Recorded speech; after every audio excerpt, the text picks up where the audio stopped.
Welcome to Babylon. Berlin. Babble. Babylon, Berlin. Babylon, Berlin. Babylon, Berlin, Babble. Babylon, Berlin. Babble. Jawohl. Welcome to Babylon, Berlin Babble podcast, where we break down the latest episodes of Babylon, Berlin. With me, as always, are my good buddies, Double M and Catfish. How does it feel being back in the Weimar Republic after 4 years? It's been 4 years. Why? Well, we covered this show when season 3 came out back in the pandemic of 2020. It came out in the rest of the world 2 years ago, but finally, here in the United States, season 4 has arrived. It's incredible. We have been waiting for 2 years to see what everybody else has. Now, our podcast actually was pretty popular. The audio version, the YouTube version, we were getting lots of downloads. Will people still want to hear us discuss a show they saw 2 years ago? We will have to see. We're going to be doing our classic segments, Ja or Nein? Who's the first? Nyssen of the week, sweet Scheisse moment. And Matt's going to talk about the music. We're going to go over all the incredible feedback we've received over 4 years. And it's going to be a fun Babylon Berlin Babble podcast. But right at the top, we're going to have a couple disclaimers. We don't normally do this on podcasts, but what's great about the Babylon Berlin podcast we do here is we get a lot of new people who've never heard us before. So the first disclaimer is we are a lighthearted bunch. We are a lighthearted group. We love to tell jokes, say obnoxious things to kind of make our co-hosts laugh for being so silly and obnoxious. In the past, sometimes people who had never heard of us podcast before would write in and say, that really sounds obnoxiously sexist, pro-Nazi, all sorts of things. And we would have to write back and say, listen, we are trying to make light of a very dark subject matter. We know this podcast is probably the only one you're going to listen to covering Babylon Berlin. But our house style is to be silly, to make each other giggle, and hopefully present you with some entertainment and some fun. I mean, we do cover it seriously. Yes. We cover things seriously, but we also, you got to have some jokes. For God's sakes, you got to have some jokes. Not necessarily good ones.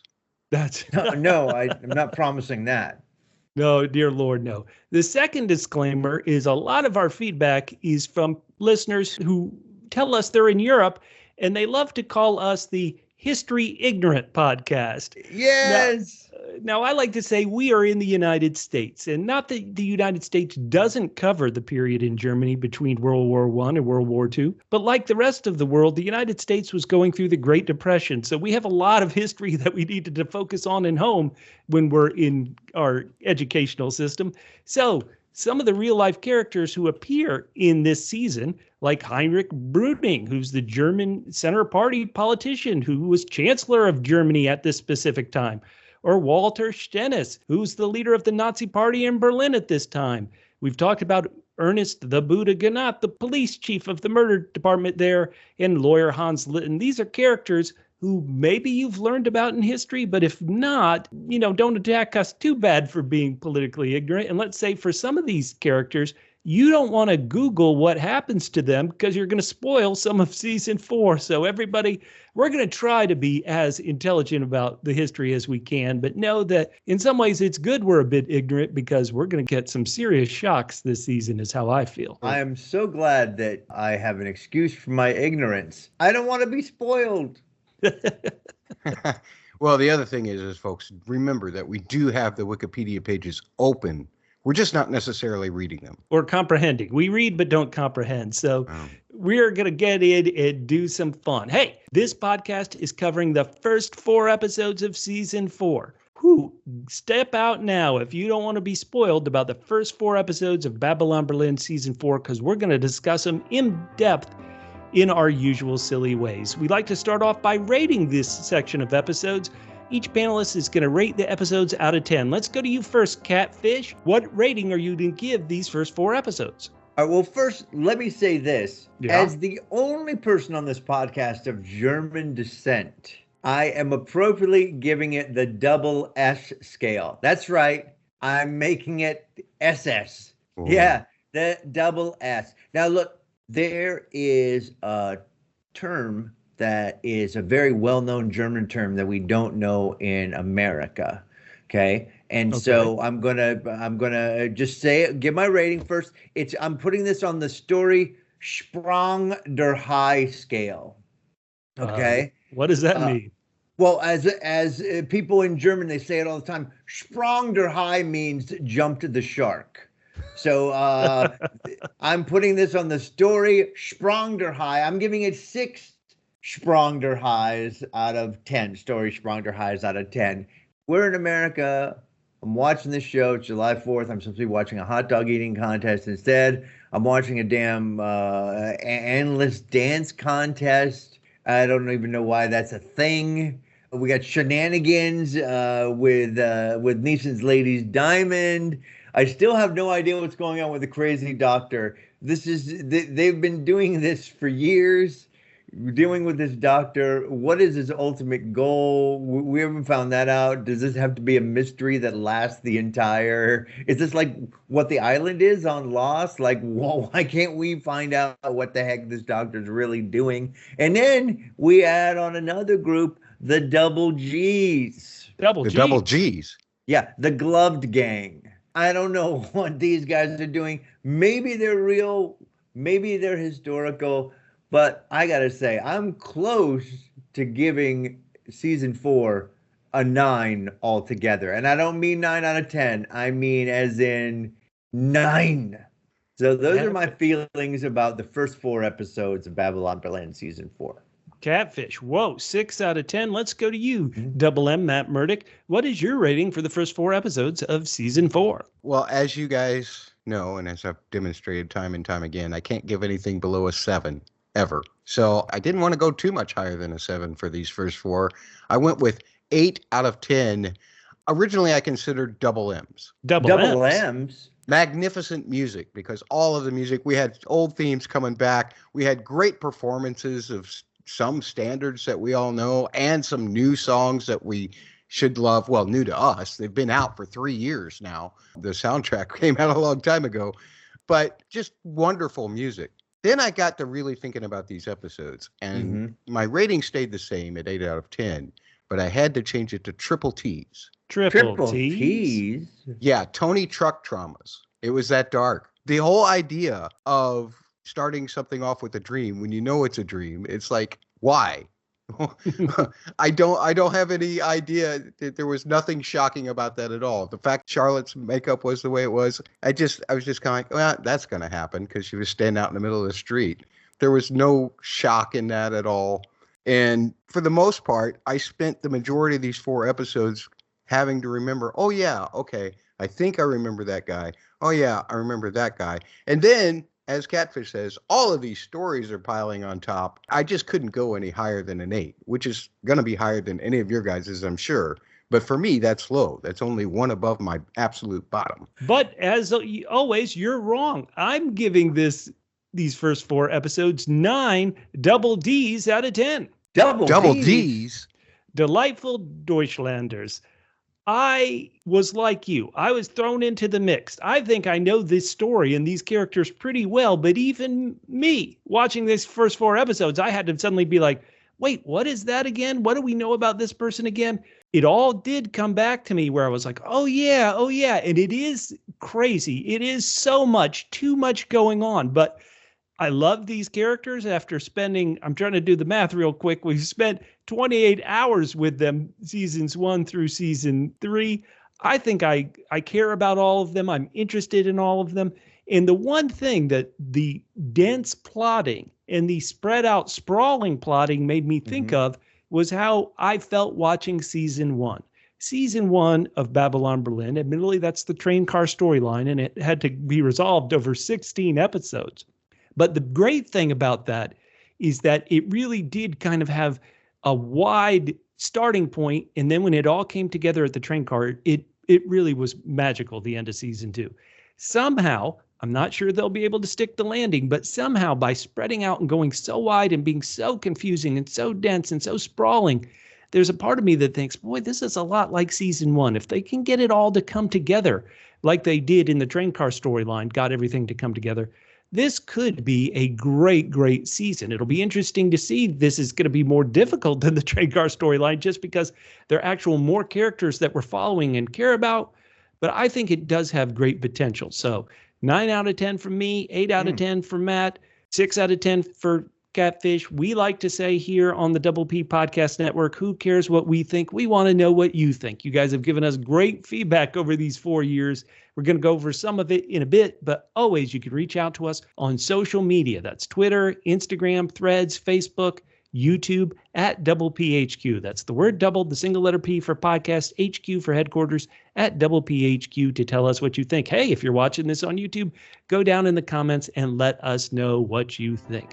We're going to begin this podcast with one of our classic games. That's Ja or Nein. Ja oder Nein. That's where we ask the hosts a yes or no question. They have to say ja, they agree, or Nein, they disagree. We're going to start off with our first question, the one we've already kind of all talked about a bit.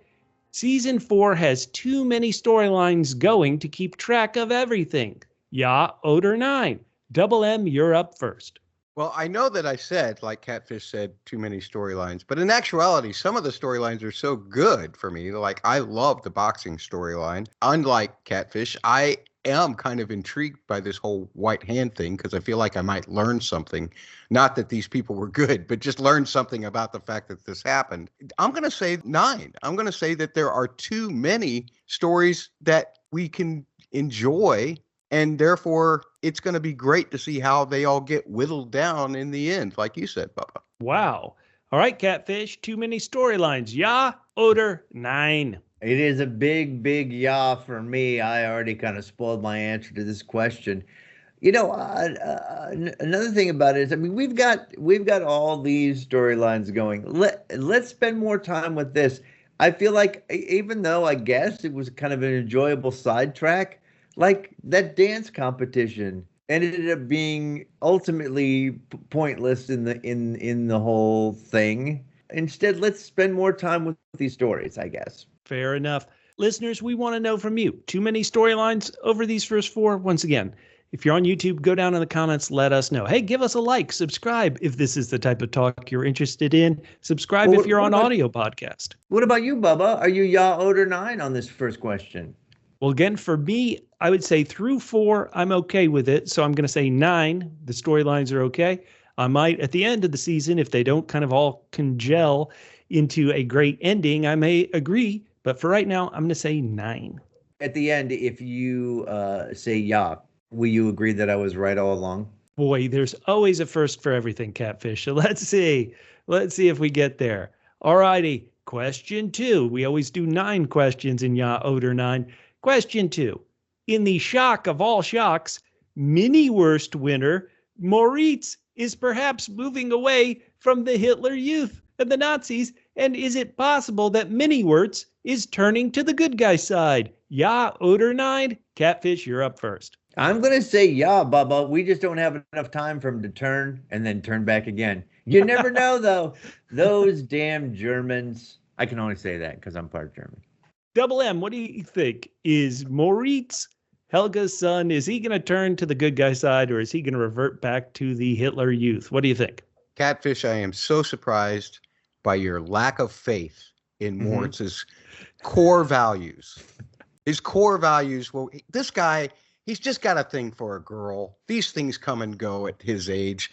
He'll be right back to being a good little Nazi in just a short amount of time. Thank you, Matt. My faith was shaken, but you may have convinced me. What about you, Bubba? I'm going to say ja. I think Moritz somehow is turning to the good guy side. It'll be interesting when all is said and done. We all know the history. What's going to happen to this country? We all know that by hook or by crook, most of these citizens are going to be on the Nazi side. It's fascinating to see so many of the characters we love are pretty much all rejecting the Nazis. And so it will be interesting. But we do get that switcheroo at the beginning, you know, with Gereon. We're like, oh, wait, he's part of the Nazis. And then it turns out this is going to be very, very difficult for him. He is undercover and nobody knows but the big guy. Yeah. Did you see Graf's face when Charlotte said that Rath was with the Nazis? His good buddy was like, that's not cool, dude. And of course, Charlotte hated it. Yeah. Oh, Well, at the turn here, though, at the turn of episode 4, I wonder if we are going to see him spill it to her. He has to tell somebody. You would think, yeah. It's going to take several hours before she wakes up, Catfish. That's all right. We can cover the 14 other storylines while she's sleeping. But what could happen here is, what if our boy Rath, he's undercover for so long, and then the Nazis take power, and he's like, well, I'm here, might as well enjoy it while I have it. What do you guys think? Is Moritz going to turn good? Is Rath going to break bad? Once again, tell us and let us know. Question 3. The show Babylon Berlin paints Helga as a villain. But think about it. Helga's husband died in the First World War. She's a widow with a young child. She turned to Gereon for love and support. But at the time, he was a drug addict and not a responsible partner in any way, who shrugged when she said she was pregnant. Yuck. Okay, she turned to Alfred Nyssen, who worships her. Where's the crime? Helga is blameless. Ja oder nein. Double M, let's hear it. Look, this is a big 9 for me. When Nissen's mother does not like a person, I instantly do not like a person. I think that Nissen's mother is absolutely right in calling her just a girl playing house. Helga is an absolute villain. She told Nyssen, he says, we've got the whole city. She says, but we want the whole country. That's an evil line if I ever heard one. Catfish, what do you think? I mean, right there, Double M. It's magical that you use pretty much every example of why Helga is amazing to say she's not. Nissen's mother doesn't like her. Nyssen does. We all know Nyssen is the mother flipping best. He's never done a single thing wrong. Who else rides into his own party in a golden suit? Look, if Nyssen gives you the seal of approval, so does Catfish. Helga's A-okay with me. More than blameless. She's awesome. Oh my goodness. Okay, I have to break this. I have to be honest. Double M Matt Murdock's first sentence really turned me to his side when he says Mother Nyssen was against her. So I'll go with you, Matt. Oh, 9, she's not blameless. Oh, what a shock. I've turned. I mean, if Mother Nyssen says no, you say yes. That is the way life goes. All right. Question 4. With Nissen's rockets possibly making Germany great again, it's too painful to watch Babylon Berlin now that the United States is seemingly falling apart. Ja oder nein? Catfish, what says you? I'm gonna say 9 because at least it's another country. I feel like the United States is gonna fall apart in a slightly different way than Germany fell apart. Even though it's going to be authoritarianism and using people as scapegoats. I feel it'll be different enough that I won't enjoy that as much as I enjoy Babylon Berlin. Double M. I guess that I have to go with ja, because nothing says just flat out weird leadership like the situation we're facing in our election this year. Rockets being introduced so early, which I do not know if is historically correct or not. I don't know when all of those guys started working on that stuff, but it obviously took till the 40s before any of it was perfected to the point that they had the V2. So I just have to say that this is going to be very disheartening to watch, mostly because I fear Nyssen wants to go to the moon, and I can't imagine that being good for the guy. Oh, poor Nyssen. I guess I'll fall with Catfish's side of it, in that Nyssen, at least he wears gold, but his face isn't orange, so therefore it's easier to watch. Question 5. Gangster Walter Weintraub. He's in this war for control of the gambling on the boxing rings, at the boxing rings in Berlin. He's running up against the northern clubs controlled by Iron Else, Red Hugo, Blind Bob, Knife Eddie, and the southern clubs. He's against them with Rat Robert, Muscle Adolf, and all the rest. Muscle Catfish. This is difficult to say, but right now, Walter Weintraub's going to win. Ja oder nein? I'm going to say, yeah, he is going to win, but not the battle for my heart, because all these other dudes have such great, amazing nicknames. This is so good. I thought the same as you, Bubba. I thought we should just eschew our regular nom de plumes and come up with new ones. I especially loved Red Hugo getting squeezed out. I don't know why Red Hugo doesn't have rat in his name, because as he was getting squeezed, he definitely looked like a rat. I guess we're still not sure, correct me if I'm wrong, we're still not sure who was the one who put the fix in here. No, I don't have a guess. Do you have a guess? No, but I don't think that it was Red Hugo, because again, I don't think that he has a good poker face. He doesn't have a good face. Forget poker. Yeah, he doesn't have a good blackjack face, a good bingo face. I mean, this poor guy.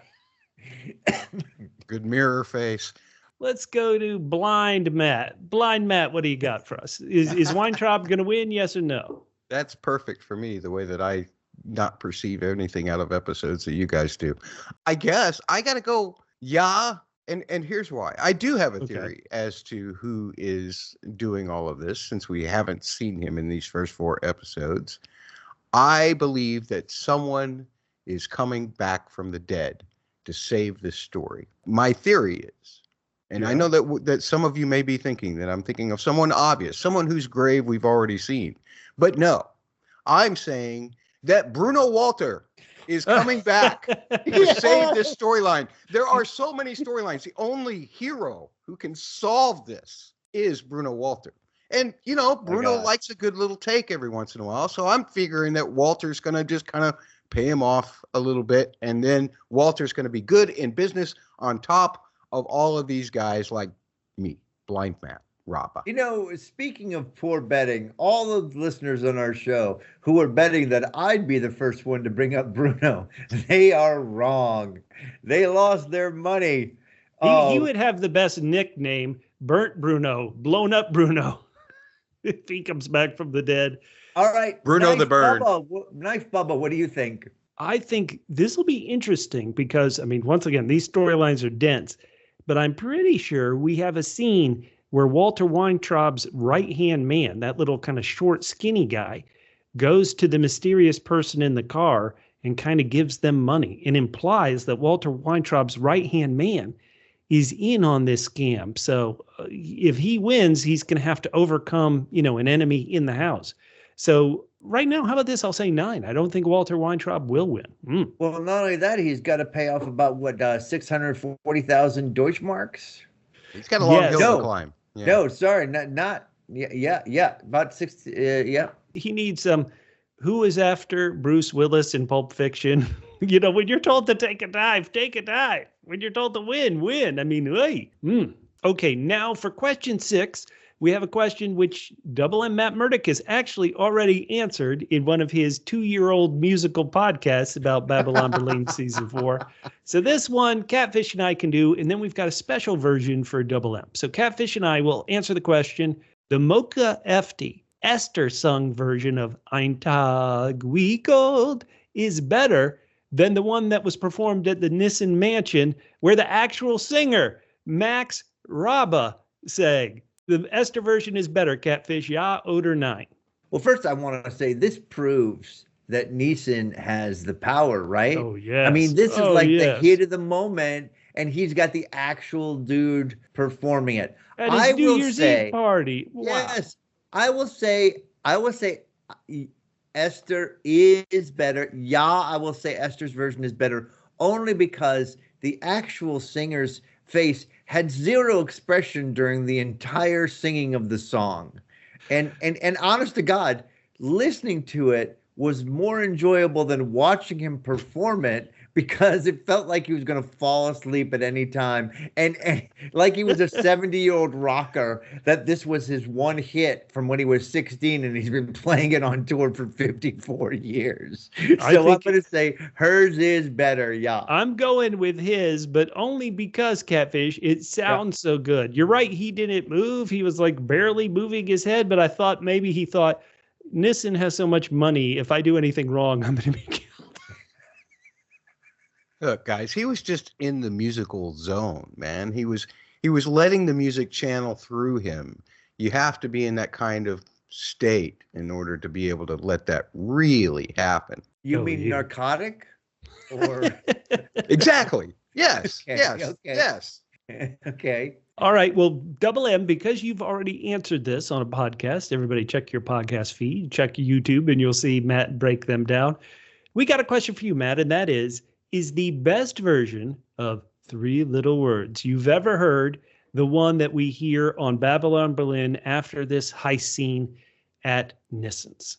I'm a big sucker for lots of versions. I used to use a version from a friend of mine on a lot of my other podcasts that I do a little segment called 3 Words. But I honestly just love the instrumentation and everything about that particular performance of 3 Little Words. It just felt so joyful.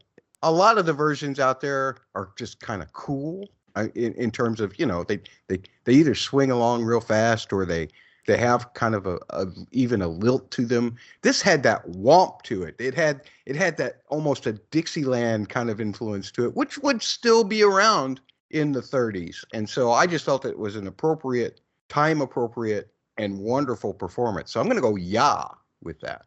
All righty. Okay. I still prefer Bob Marley's version.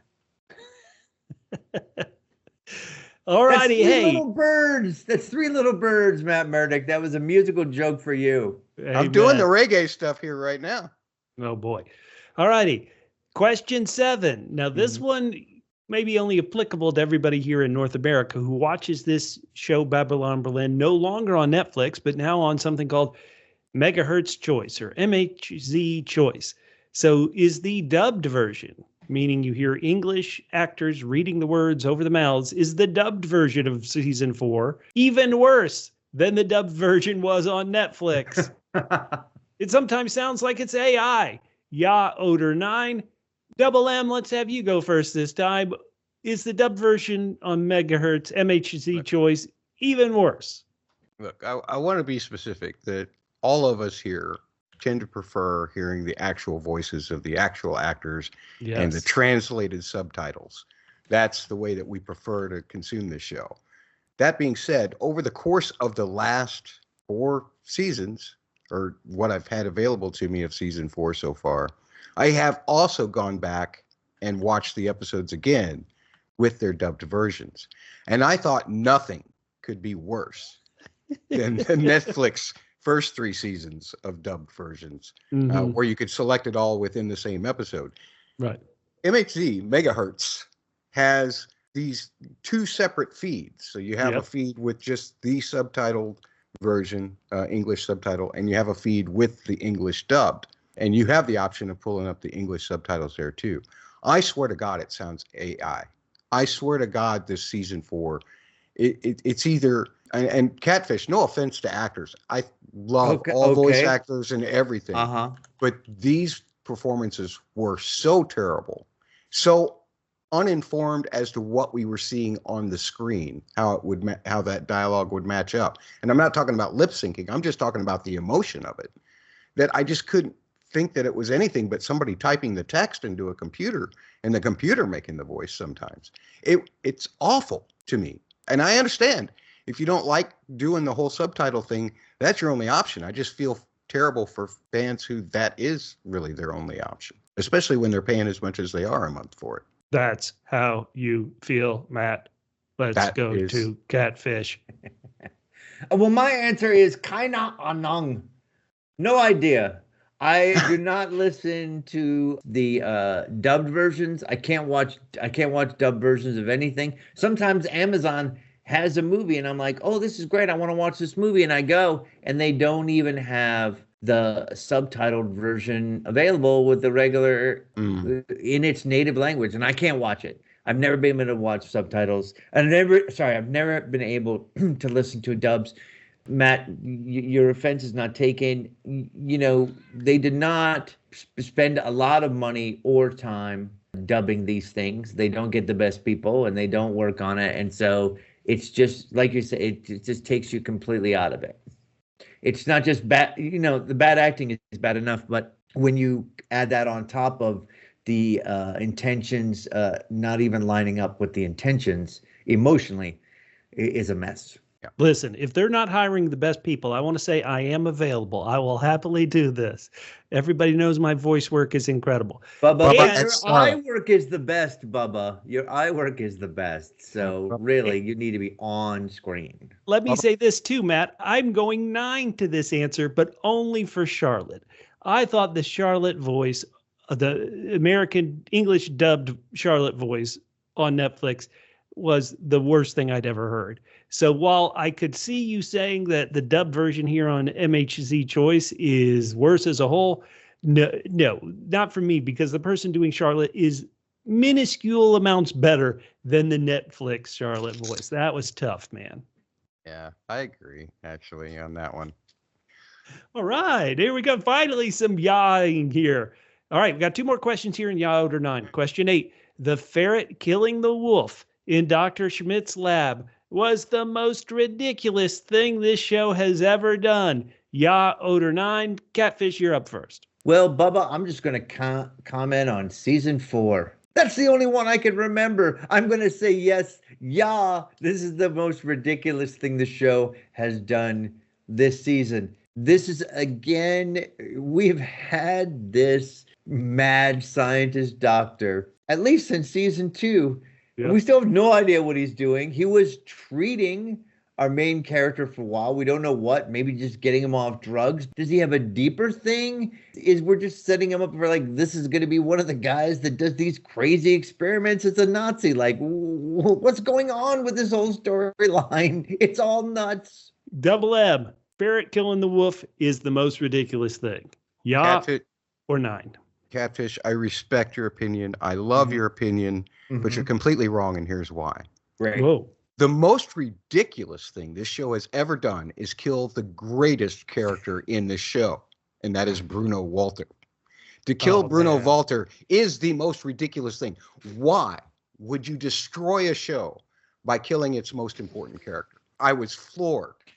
This is amazing. You know, I thought about going for Bruno. I didn't even know that Double M was going to pick it up. He's converted. But God bless him. God bless him. What about you, Knife Bubba? Well, really, I can't answer this question anymore. I have to answer Matt's. You know, I thought you were going to say, boy, I can't believe the show killed innocent Officer Janicki at the end of season 1 by Bruno Walter, who was the one who killed him. I thought you'd say, oh, no, they got rid of the best character, sexy Svetlana, at the end of season 2. I thought, you know, hey, they cut Greta. And then I thought, well, nobody will be too upset about that. So I am going to say, yeah, this ferret killing the wolf, crazy, ridiculous. But as we know, this show likes to get experimental. So we'll let it, I suppose, see where it goes in season 4. Our final question, 9 here in Ya Oder Nein. This is a possible spoiler. Will Nyssen be the first man on the moon? Ya Oder Nein. Double M, so says you. What do you think? Will Nyssen be the first man on the moon? Oh, boy. You know what? I've got to go because just like he will never get credit for all of the wonderful things he did to the stock market in 1929, he will also never get credit for being the first man on the moon. He's going to get there. Nobody's going to remember. This is the way it will go. What do you say, Catfish? Well, I'm just going to say this. It depends on whether you count someone's soul as part of them or just like certain disintegrated parts of his body. If it's just body parts, then I'm going to say yeah. He's got a shot, right? If it's his soul and his spirit, I'm going to say 9. I will say 9 only because I think this American gangster Goldstein, Abe Gold, as he now goes by, if and when he finds the blue Rothschild diamond, I'm pretty sure he's not going to use the expense to get Nyssen to the moon. He's going to use the expense to send him to hell. That's what we say. Yeah, oder Nein. Listeners, please, at Double PHQ, go down in the YouTube comments. Tell us what you think. First of all, I just want to say here, if people think that we're just doing this silliness and we're rude, you have to know that Bubba censored my Ja oder Nein question, which was inappropriate. But just know that we are... You inappropriate, Catfish? Come on. Trying to clean this up a little bit. Know that in our last... I went back and listened to the last Babylon Berlin podcast to kind of get a feel for it. And there were a whole amount of times where we would edit what Catfish said and then say, if you paid the Patreon amount, maybe we'll release it to you.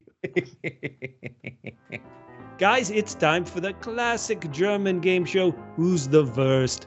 That's where we put two Babylon Berlin characters against each other and vote who's the worst.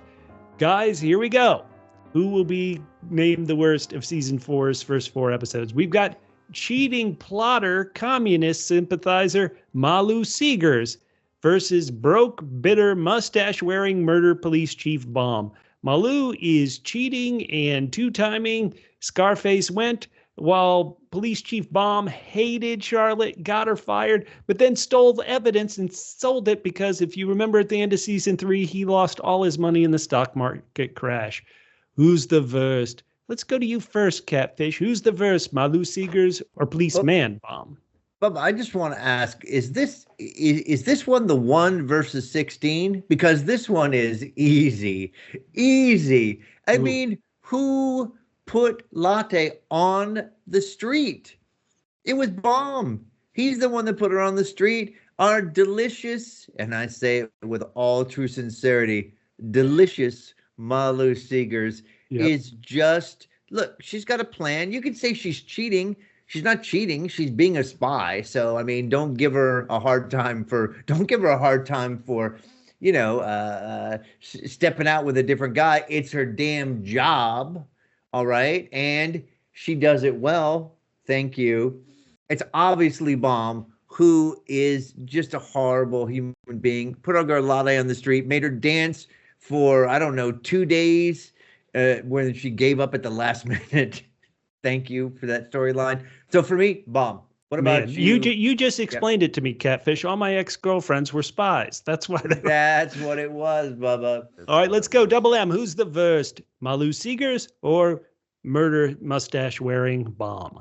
I so hate calling people the worst. I think it's such a negative task to put on.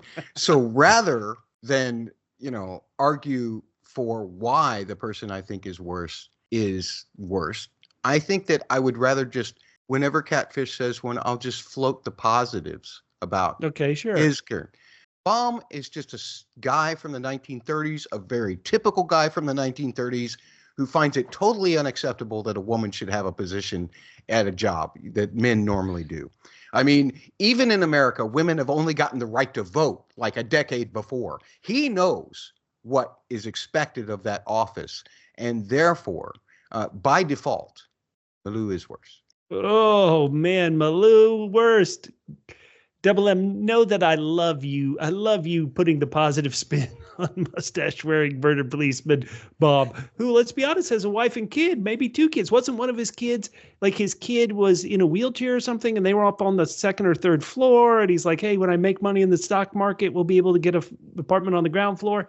He's, you know, lying and cheating and selling evidence to support a kid in a wheelchair. So therefore, he's the worst. That's 2-1 Baum. Moving on. Yeah, Baum moves on. And now we got this mustache-wearing murder policeman Baum versus egotistical rich Nyssen. You hate calling people the worst, Double M, but who's the worst? Baum or Nyssen? This time I got to go against Baum because, look, Nyssen just wants to go to the moon. He's got ambitions. You got to love a guy with ambitions. And there's nothing wrong with having ambitions. Look at all the ambitious people in our world who go about their world who crush the minions afterwards. Nyssen is not one of those guys. He's got good intentions. He loves Helga, who is not a villain. And so therefore I say bomb is the worst. Catfish. Well, for once, Double M has it exactly right. I may have had some issues with him in the past, but he is literally a golden god in season 4. I am not going to go against my boy. He's got plans and he's got moxie. Bomb, what's he got? A few Deutschmarks and a bad mustache.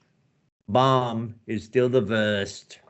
Man, boy, I guess my vote doesn't matter because when Matt said, think of all the ambitious men in our world now, like Elon Musk and Jeff Bezos and Donald Trump. It's like, oh yeah, those great guys.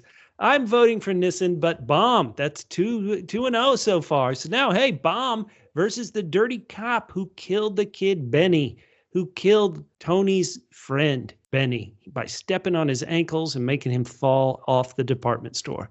Catfish, bomb or the dirty cop? Who's the worst? Okay, Bubba, you're going to have to, sometimes I can't keep track of these kind of minor characters.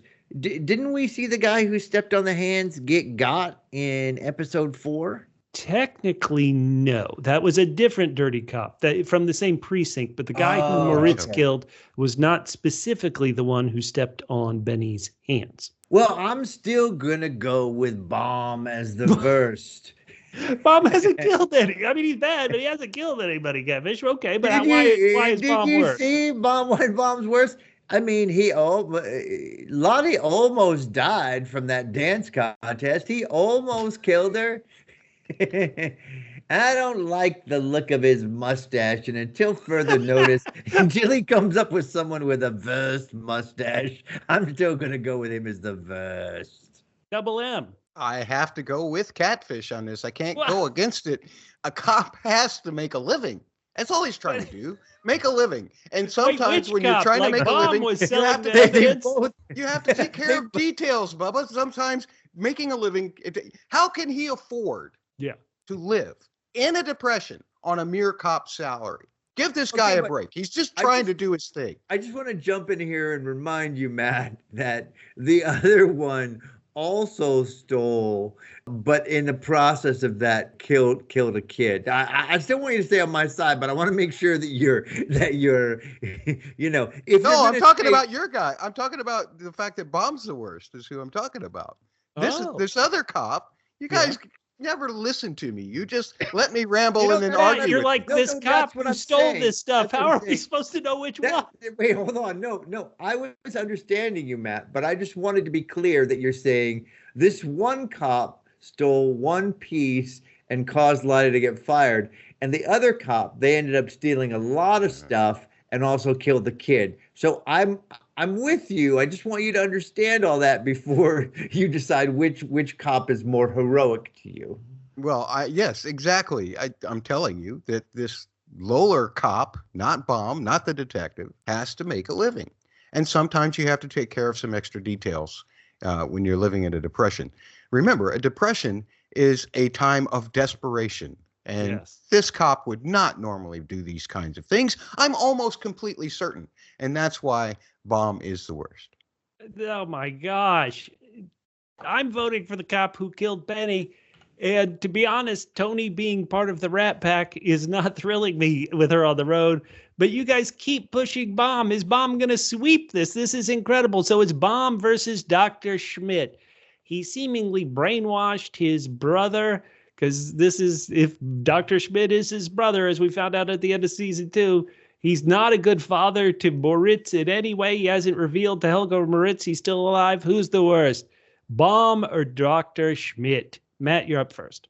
Why do we have to keep having this conversation, people? Dr. Schmidt is a scientist. Are we not doing way too much in this world today, prosecuting scientific proven facts, well-proven scientific method? Are we not dismissing facts that are actual findings with the term fake news? I'm so sick of people picking on scientists. Scientific method is a proven method. Let's let him have his discoveries in the name of science, and then we can all benefit from his hard work in the future. Therefore, Bomb is the worst. Bubba, why don't you jump in here? Bubba, you should jump in here. Okay. Bomb he lost all his money.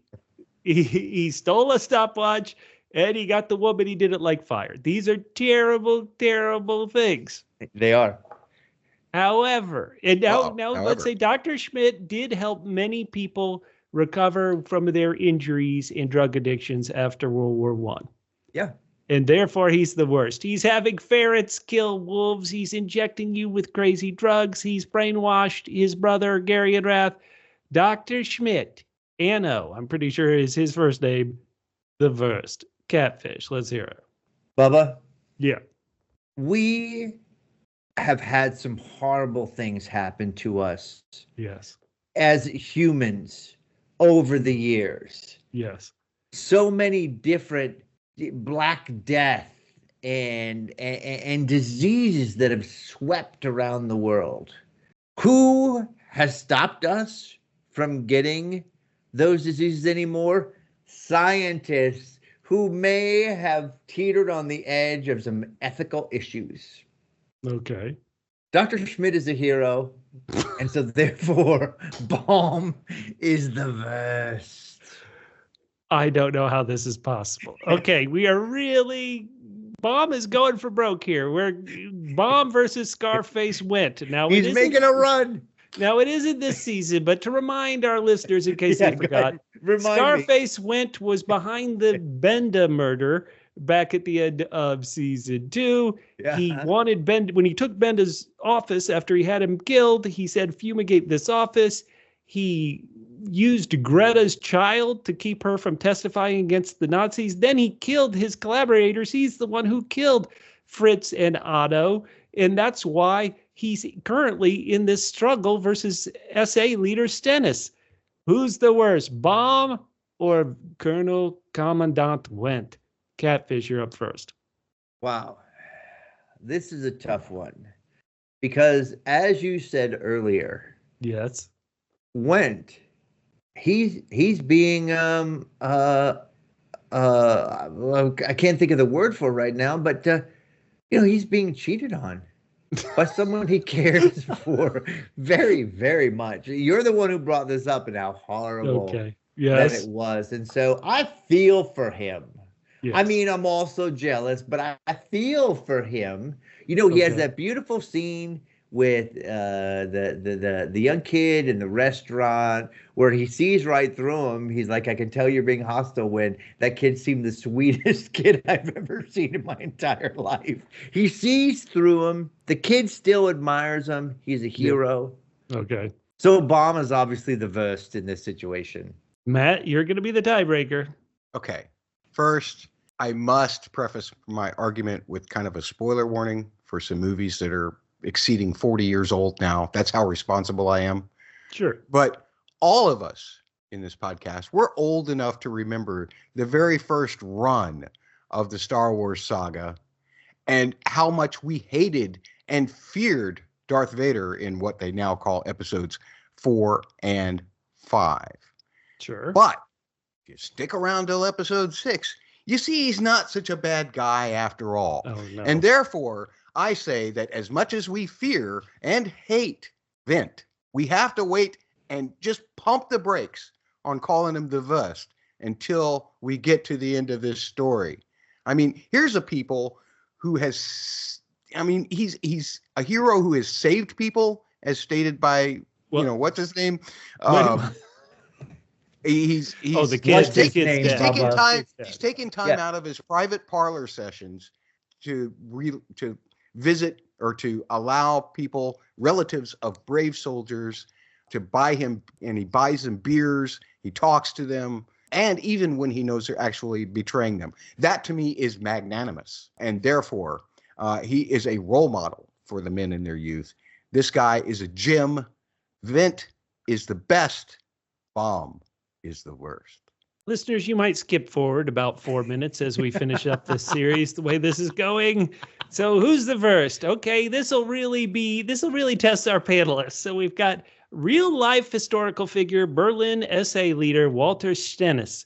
Stennes, as we've seen in the beginning of episode 1, it actually thinks Hitler and the guys in Munich are being too soft. He wants to do riots, and he's smashing up Jewish storefront windows. Real life Nazi who thought Hitler at this time in history was being too soft. Stennes versus Bomb. You know what? I'll go ahead and say that. Call me crazy, call me old-fashioned, but Nazi's not so good. Bomb, as much as we've seen, he hasn't officially been a Nazi yet. So because of that, I'm voting Stennes is the worst. Okay, I give up. Catfish, you go first. Let's hear it. All right, well, listen. Yeah. There are a lot of Nazis on this show. I mean, you've got to pick between like more Nazi and less Nazi. But really, here's the thing. Yeah. I'm a believer in karma, Bubba. Okay. Sure. Okay. Okay. So let's hear it. So I want to ask you at this point. This is just up to episode 4. At this point, which way is the arrow pointing for Stennes? It's pointing down. He's in jail. Yeah. He's still in jail. He's been stripped of his captaincy. Look, spoiler alert, Hitler's the one who's going to end up running the country. If Stennes is against him, his arrow could be permanently down. Who hasn't paid for his horrible, horrible adventures on the show? You mean the guy who lost all his money? Yeah. You know what? He lost all his money. That should have taught him to be nicer to other people, but he learned the wrong lesson from that.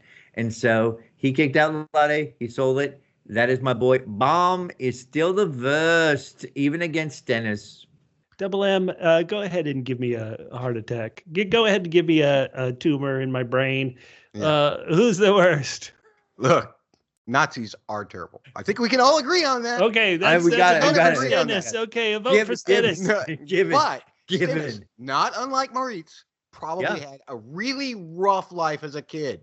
Yeah. I mean, it's turned him into some pretty dark impressions. And like Catfish says, his arrow may actually point back up if he starts to go against Hitler for doing this to him. So I think that this is a victim of a society that won't tolerate outside the box, or if you're Jewish, inside the box, thinking.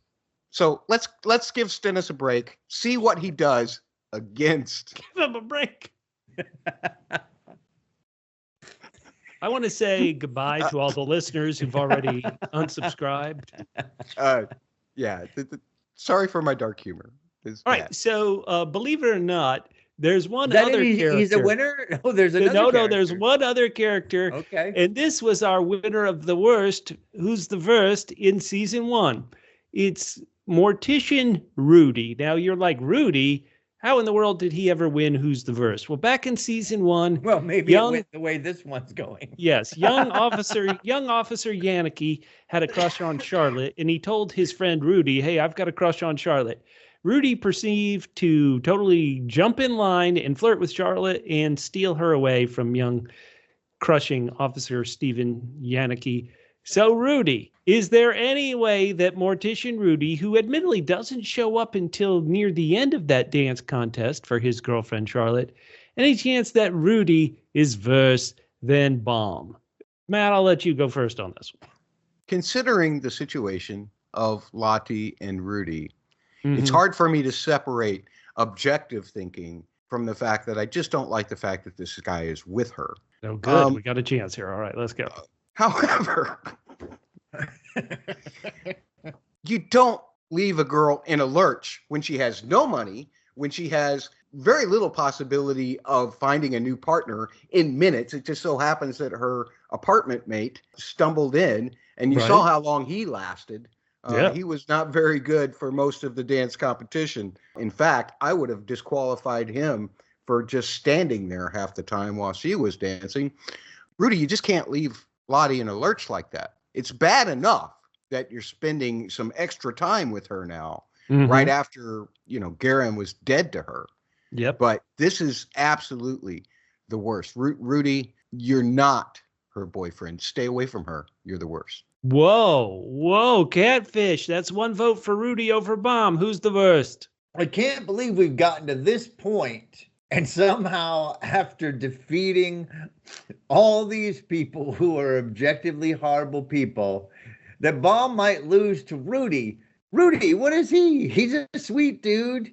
He's giving Lottie comfort in the time where, I mean, she thinks Rath's a Nazi. She just lost her job. So she's getting comfort from Rudy. And he does end up showing up. And what happens? She's the one who bails on him at the end of the contest. So Rudy, the guy who's helping her because she got fired, is not the worst over the guy, Baum, who did get her fired. Bubba, you are going to be able to break this tie. I'm so excited to see whether you so want Baum to lose that he's going to lose to a guy who's just a general schmuck. So Bubba, hit me with it. You're the tiebreaker. You know the answer to this, Catfish.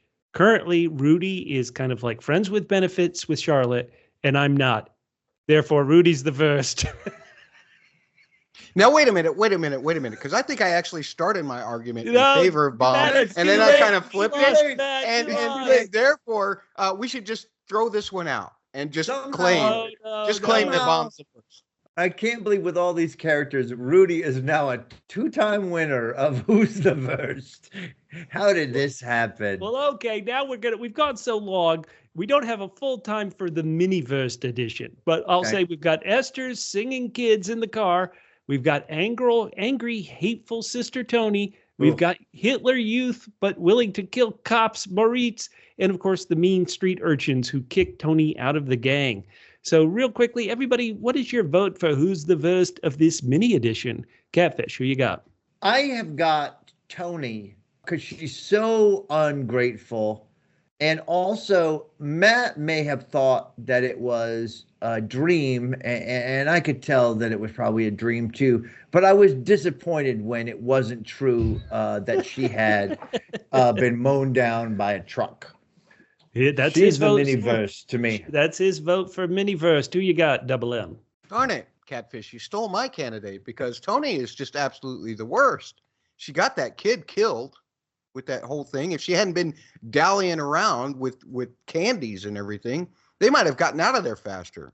She's treating her sister, Lottie, like traumatizing her with dreams and everything. Mm-hmm. Toni is definitely the worst. And who steals from Banky? Come on. Don't steal from. Yeah, that's pretty bad. Mrs. Banky. Come on. That's just awful. Toni's the worst. Yes, and I'm going to make it a clean sweep for Toni being the worst. Not for anything she's done yet. But remember, she saw that Miss Elisabeth was keeping coins in that tin jar. And then Miss Elisabeth put the very important film in that tin jar. Don't you know Toni is going to try to break into that apartment again and steal that tin jar because she wants money. And then our boy Katelbach's going to be in big trouble because that film will be gone. Oof. Toni, a clean sweep of the mini-verse. Listeners, you have heard not so much reason, but a lot of talking on Who's the Worst. Please reach out to us at WPHQ, YouTube comments. Let's hear who you got. Matt, there was one person who we didn't nominate for the verse. Do you want to nominate that person now? Well, I'd like to nominate myself for not remembering any of the character names or what they look like or versus Netflix and Megahertz and Sky and all those people for dropping the ball, for making it to where we have to wait 2 years after it originally airs. And then they string it out just 2 episodes a week to make us watch all summer long, getting an extra $9.99 a month out of my pocket just so that I can do this podcast. Who's the worst? Well, I think maybe Netflix and MHZ watched this season 4 and we're like maybe 9. You know what, Matt? I think that's bold, but somehow you still lose to Rudy.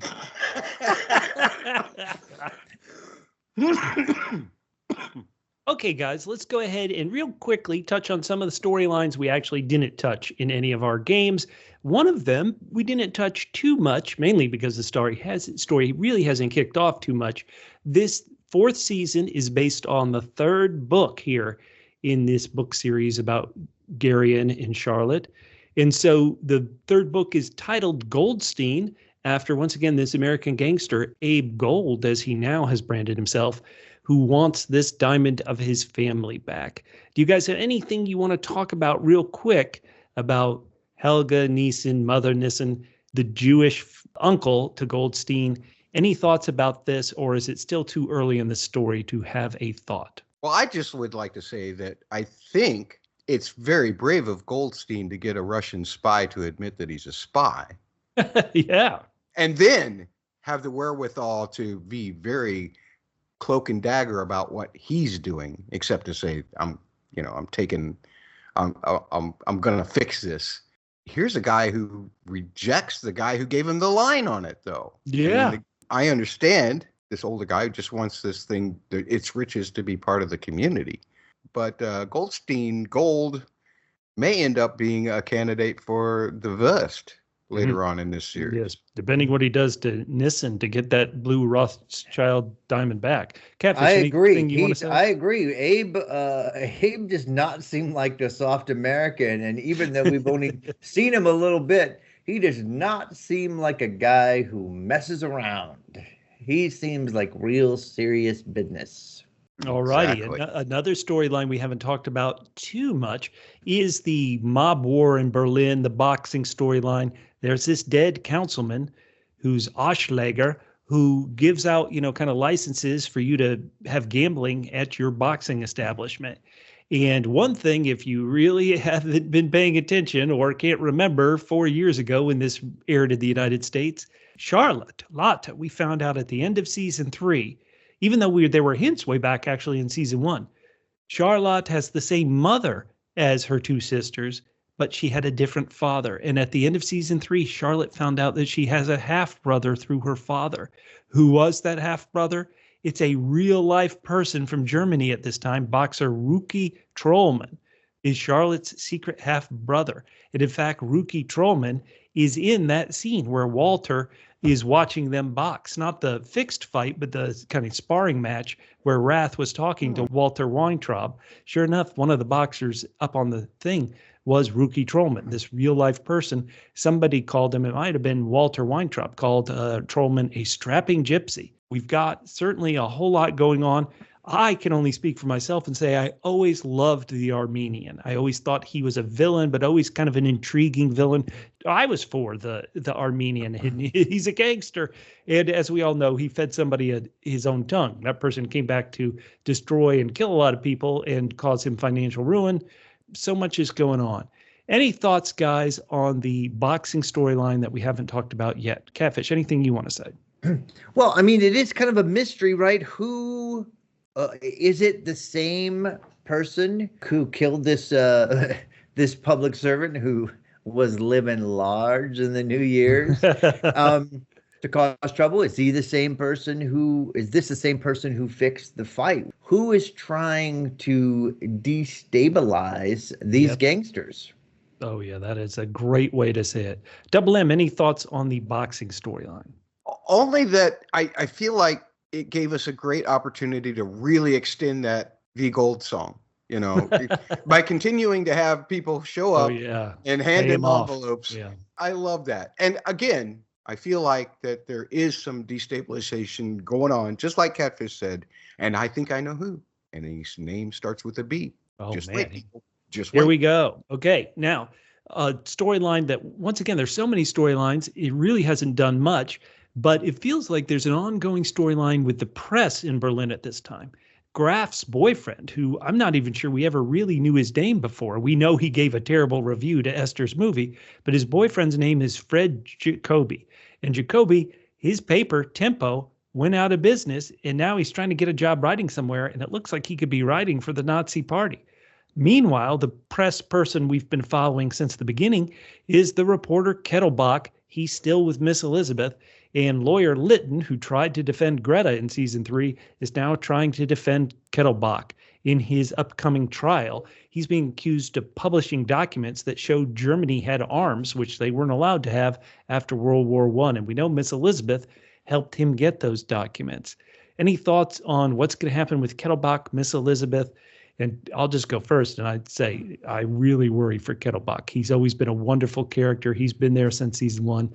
but I'm really worried about what's going to happen to that those film negatives. And Lytton was not able to save Gretchen, and I'm worried this real life character Lytton will not be able to save Katelbach. Any thoughts on this storyline, Matt? First of all, warms my heart to see that Benke has at least warmed up to the fact to where they don't have to be formal in the bedroom anymore. The kitchen is a different room, Matt. The kitchen's a different room, but she's slowly melting, and this I love, which is exactly why you're right. Kettlebach's not going to make it out, mainly because he's got Lytton for a lawyer. We saw what good it did for Greta. It did absolutely no good for Greta, and so Katelbach is doomed. Unfortunately, those are my thoughts. What about you, Catfish? Well, I think if he's doomed, that's good news for Mrs. Elisabeth because she can do better. And then the final storyline, there probably isn't much to say anything about. It's the White Hand. It's this seemingly group of people who are saying, hey, you were found guilty of this one thing, but given a lenient sentence. We don't take lenient sentences too kindly here. The White Hand sentences this guy to death, puts a bag on his head, and shoots him in the back of the head. Where is this going? Who is this tied to? Is every part of Berlin corrupt? We've seen that the boxing establishments are fixing fights and corrupt. We've seen that the police are willing to steal from department stores and murder people so they can take the stuff from the department stores. And now is it possible we're seeing judges and juries taking stuff into their own hands? The White Hand. Any thoughts on this, Catfish, other than it's yet another storyline we got to keep track of? Yeah, I'm just curious to see how it will unfold into the rest of the series. Maybe Baum will end up there. With a bag on his head, let's hope. Evil, almost the worst Baum. Guys, before we play our final games and read your great feedback, just want to talk about some things that are kind of did you knows about Babylon Berlin. Catfish, you've always been tough on our lead detective, Gereon Rath. Well, did you know? We talk about how we were watching this series and podcasting on it back in 2020. They filmed this season that we're watching now, season 4 in 2021. The world was still in this COVID pandemic. And the actor, Volker, who plays Gereon Rath, he became pretty much an anti-vax nut. Now, I suppose it's fine to be pro-vax, anti-vax, but he was kind of like insulting people and causing a lot of trouble for everyone on the show as they're making the show in 2021 because he wouldn't wear a mask on the set when he wasn't in a scene, but if he had to be on the set, he wouldn't wear a mask. He was kind of nuts. Any thoughts about this actor kind of being the worst off screen? I mean, let's get him to the doctor, and I think you know which doctor I mean. Dr. Schmidt. Matt, any thoughts on this, or do you just want to move on since we've all moved on from COVID? Just waiting on that scene where Anno pumps him up with some drugs and he takes on that little ferret. Oh yeah, can't wait. Right. Yeah, the ferret's gonna take him out. and when Rath decides, no, I'm not going to support Hitler anymore, but I hear this JFK Jr. guy is good. Okay, here's an odd did you know that I decided to put on the show notes. World famous actor Tom Hanks. Tom Hanks, he's been making movies for over 40 years, very popular worldwide films. Tom Hanks has a son named Truman Hanks, who's trying to get into the movie business, but behind the scenes, not as an actor. Believe it or not, Tom Hanks's son, Truman Hanks, was a camera trainee on Babylon Berlin Season 3. Is this crazy? Who knew that they would have a guy from Hollywood serve as their camera trainee on Season 3 of Babylon Berlin? Incredible. Catfish, you are out in L.A. You are a working actor. Have you met Tom Hanks? No, I have not met Tom Hanks. Crazily enough, I have not. But you've met Tom Cruise. I'll name a drop for you. I have met Tom Cruise. I've also never met Chet Hanks. Thank goodness. One final thing. So listeners, we are talking through season 4. Season 5 is going to go into production. It's going to be the final season. It's going to be produced, and they're going to start shooting it and filming it at the end of 2021. So that is going to have a bit of oddity because it is going to be entirely produced by ARD, this German television company. It's not going to be co-produced through a different company like Sky, Atlantic, or anything.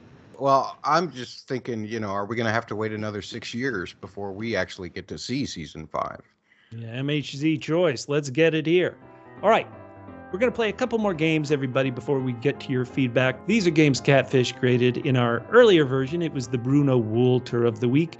This time, it's the Nyssen of the week, the Nyssen of the week, the person who exemplifies Nyssen either on the show or in real life. Catfish, who you got? Oh, my God. I mean, I can't think of anyone who is more heroic than Nyssen. I just can't. His golden entrance into his party just made it magical. I mean, he's like a superstar. He's like the Queen Bey of pre-World War II Germany. So my Nyssen of the week is Nyssen. That's a shocker, Catfish. Let's see. I'm going to give a shout out to a real world group of people, the Tories, for getting their ass kicked, but holding their heads up high afterwards, even though behind the scenes they're kind of doing all kinds of things, just like Nyssen is making missiles. Now that he's got the suggestion from Wendt. Behind the scenes, the Tories are falling apart. But up front, they still look strong, even though they got their ass kicked in the recent UK election. My Nyssen of the week is Elon Musk, mainly because somebody put Elon's picture right next to the actor who plays Nyssen, dressed as Nyssen with the strawberry birthmark on his face.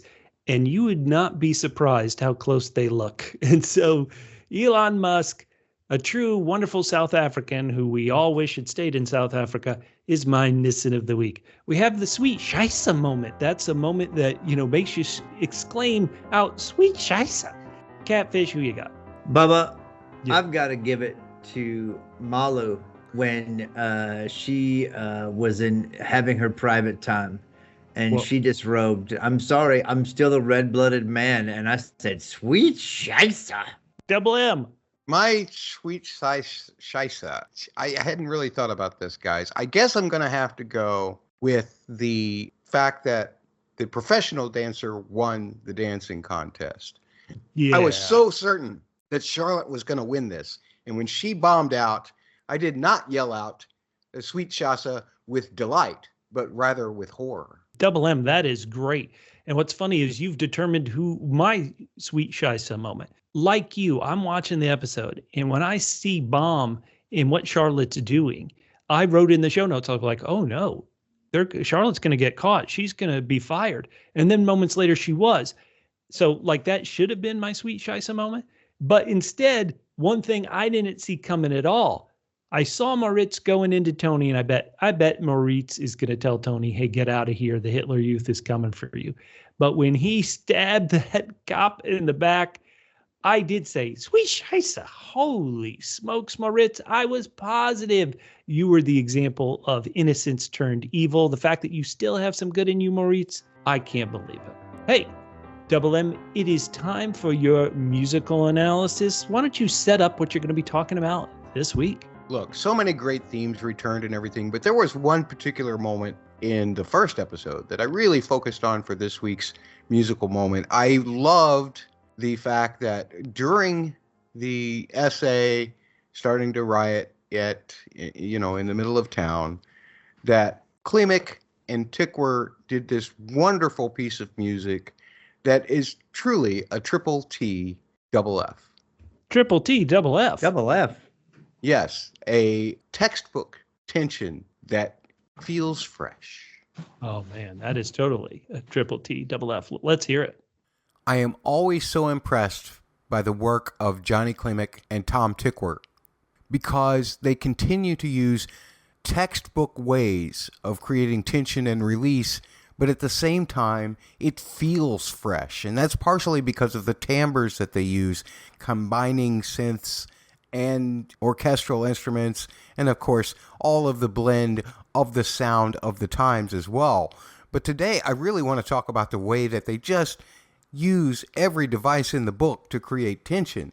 And this is during the scene where we see Moritz dropping the sign and then Gereon giving the go-ahead for the SA to do their thing. As the scene continues, the tension builds and builds, and it's not just because of the visuals, it's also because of the music that's accompanying it. And you can actually find the cut on the Volume 3 official soundtrack for Babylon Berlin. It's track 5, and it's called Infeselt, I think. I'm not very good at German, but that translates to unleashed, and that's literally what's being happened. The SA is being unleashed on these poor citizens. And if you listen to the track on the official soundtrack, we're actually going to be starting to analyze right about the 135 mark in the soundtrack, because that's where the tension really starts to build in the scene itself. And one of the first things that starts to build the tension is the rhythm. There is this steady but very staccato rhythm that occurs. And I'm not sure if it's all synth or if some of it may actually be a lightly picked guitar as well. But it really creates this kind of cutting feel. And that sounds like this. Now, the amazing thing about this is that once you hear that established in the scene, psychologically, it almost stays in your brain the whole time, even when the notes aren't being played themselves.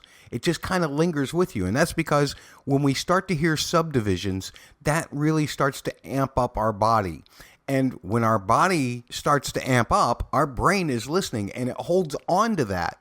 Mainly because the brain starts to secrete things that hopefully will calm our body down, because we're not supposed to feel that kind of tension in a perfect world, at least as far as the brain is concerned. But it takes a while for the brain to compensate that, and so you're still stuck with this almost kind of psychological shadow of that rhythm being there. But in order to further raise the tension, which is what needs to happen as the scene continues to escalate, we start getting a pedal tone, a note that sits on the bottom and stays fixed. And then we have notes moving away from it chromatically.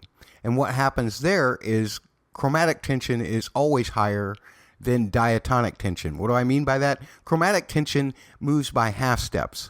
It's the very next note to the right on the piano or to the left on the piano from the note that you're at.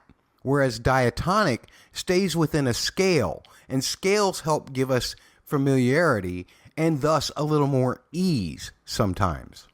And the first raise is simply a half step up, which is enough of a tension generator. It sounds like this.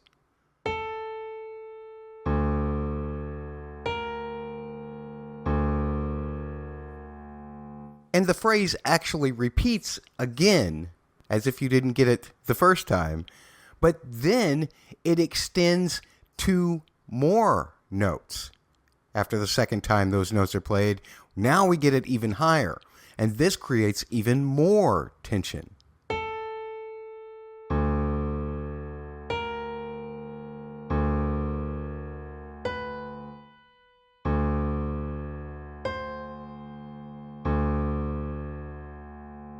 And by the time we get to that last note on the top, now it really feels like it needs to go ahead and climb up to the same note as on the bottom, right? It feels like it needs to get there because the bottom is holding it all together, and it makes us think this is where we need to be, but the top's not quite there, and it's at a position away from that note on the bottom that it feels like it really needs to just kind of finish the cycle. But that's not what happens. What happens is we start the cycle again, and this time, to create even further tension, the bass notes start moving around, creating an ambiguity, creating another tension of we don't know what chord is going to happen next. And again, our brains aren't really thinking like this, at least not consciously. But psychologically, this is how we're interpreting it, along with the scenes that we're seeing. And that bass note moving around really starts to make everything feel very unsteady and thus even more tense. That sounds like this.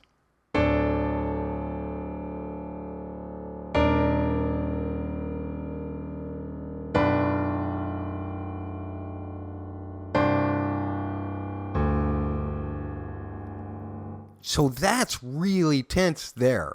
And really, the whole thing is your brain hasn't had time to issue those chemicals that's going to calm your body down from the rhythm that you heard at the beginning. And so while that seemed tense enough, actually what your brain is perceiving, the way it's collected all of the information, sounds like this.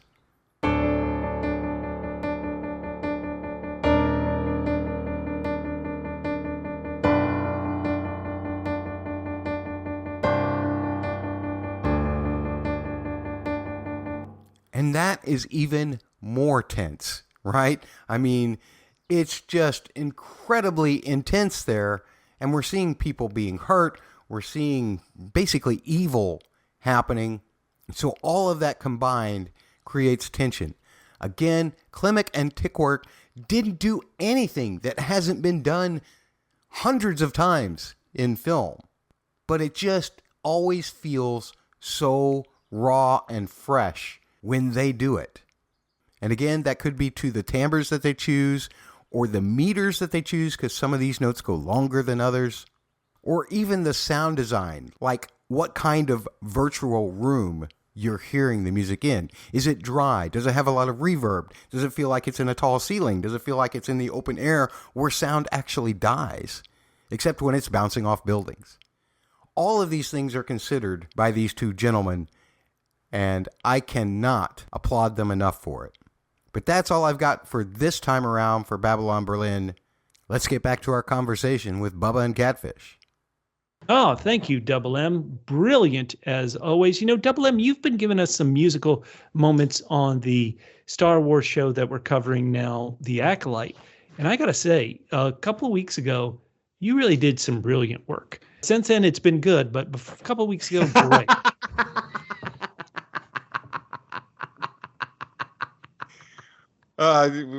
So the massive one was just okay. But no, that was the great one. That was the great one. That was the great one. That was the great one. Bubba, you will never convince me that you ever actually listen to these. I believe Catfish. Not before the show. I don't have time before the show, but that 17, was it 17 minutes? Like you were playing the keys a lot. I loved it. Oh, well, you're very kind. I've had a lot of fun. But this week, folks, go over to Parsec Passion Podcast, where you can hear me talk about the single most important character in all of Star Wars history and the theme that was assigned to them.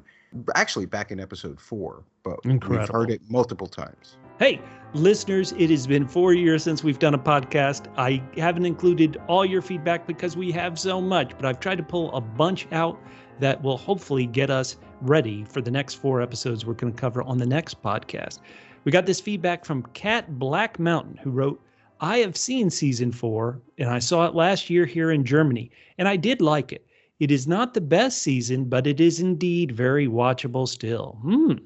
Now, we had this email from Mark, who was talking to us about the Armenian's connection to Dr. Anno Schmidt. He said, listen, if you go back to when Schmidt was lecturing at the medical university about his interpretation of PTSD in the face of the resistance from students who cling to the old interpretation that it wasn't PTSD, it was cowardice and weakness. And one of the soldiers you see is the former cop turned pornographer who, certainly was involved in the early episodes of season 1. If you look again, who's also there? The Armenian. So the Armenian was Dr. Schmidt's patient dealing with PTSD. And that's why in all those earlier seasons, the Armenian would always defer to what Dr. Schmidt said. Thank you so much. Hey, Matt, why don't you read this feedback from Alan Jones? Alan Jones says, this podcast is an odd mix of good critique and admittedly North American lack of knowledge. You do need a bit of pre-Nazi German history to fully understand this complex story. The mainstream right supported Nazi party to get rid of the communists. Big mistake.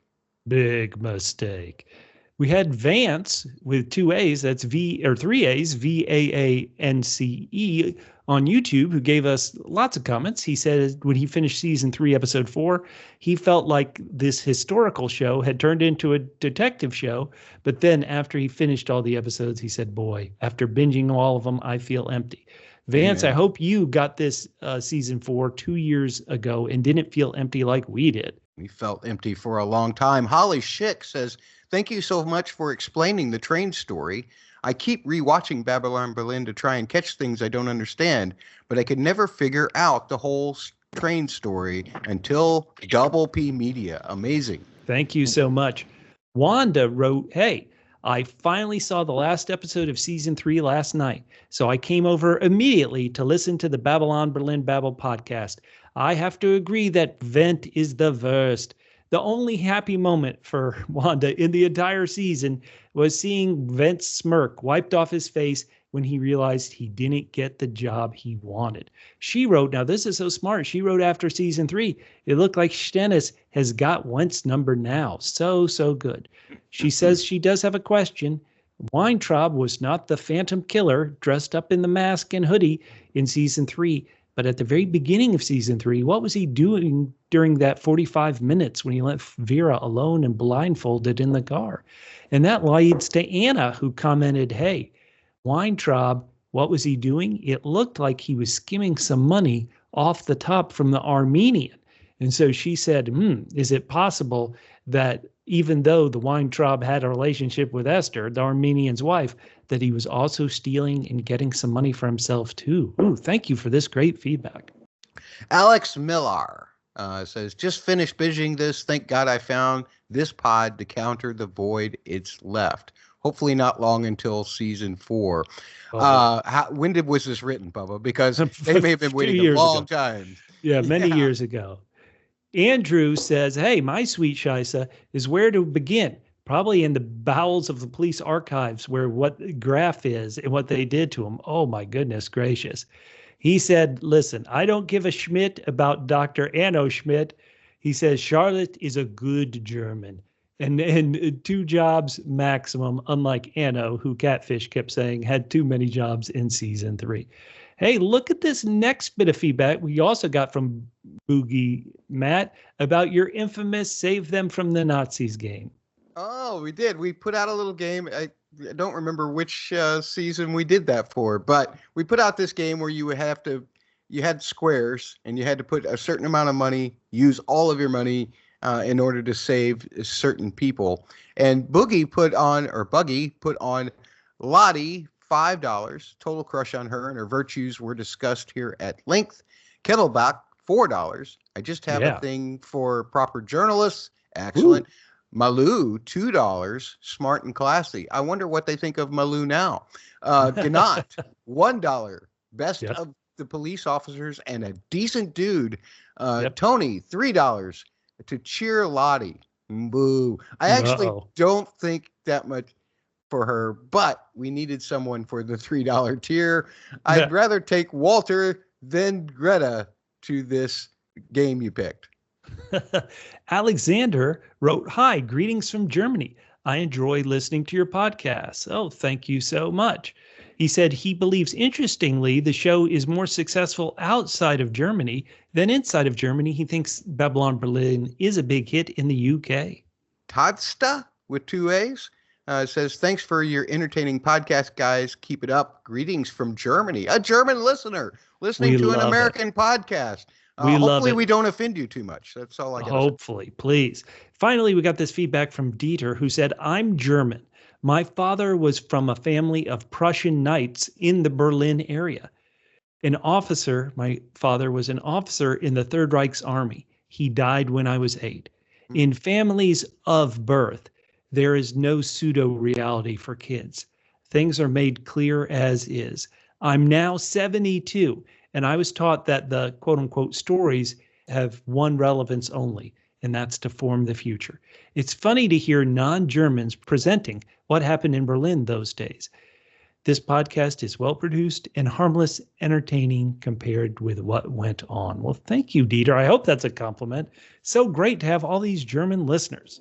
Yeah, I am so happy to have people correct me on things or our perceptions of things because they either had relatives who lived there and know these stories very well, or, German people studied their history more than they do American history. I'm sure we're on the other end of it. So we can always learn from our German listeners who happen to stumble upon this podcast. Thanks so much for sharing your feedback, people. Hey, we lost Catfish, but if you want to comment on any of Catfish's craziness, you can reach out to him if you're on Instagram or if you're on Blue Sky. His handle is G to the man. Now that's GeeToThe G to the man on Instagram and Blue Sky. What about you, Matt? How can people talk to you? You can find me on the site formerly known as Twitter at the handle @musicalconcepts, all strung together. And thanks so much for all your... I've received a lot of musical questions for the Acolyte when we've been doing on Parsec Passion. I'd love to hear your thoughts about the music of Babylon Berlin as well. We'll be sure to throw it in the feedback when we get it. My name's Bubba. You can reach out to me on social media like Twitter, Instagram, Threads, @FittenTrim. That's FITTENTRIM, @FittenTrim on social media. And we'll talk to you next time on Babylon Berlin Babble.